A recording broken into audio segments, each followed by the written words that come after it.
As fighting grows in the Syrian city of Aleppo, opponents of President Bashar al-Assad want foreign governments to follow through on promises to provide more weapons for the uprising.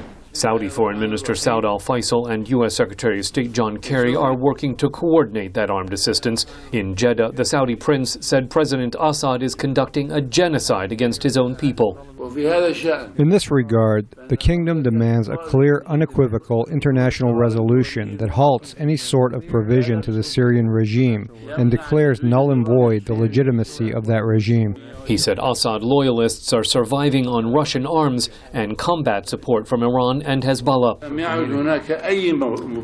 There is no logic that allows Russia to publicly arm the Syrian regime and the foreign forces that support it. But Russian President Vladimir Putin has dismissed such criticism, saying foreign powers who would arm Syrian rebels undermine their own security.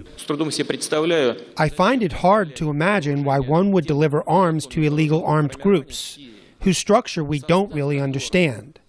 If the United States recognizes one of the key Syrian opposition organizations as terrorists connected to al-Qaeda, how can one deliver arms?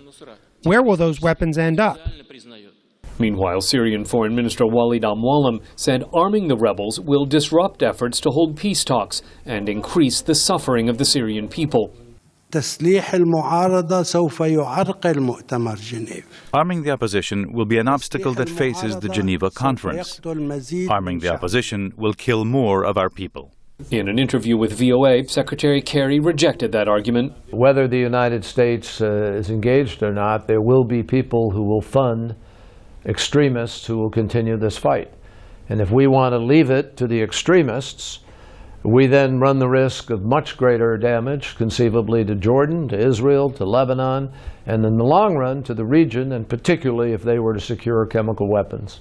After meeting with U.S. and Russian officials in Geneva, the international envoy for Syria, Lakhdar Brahimi, said Syrian reconciliation talks will likely be delayed again.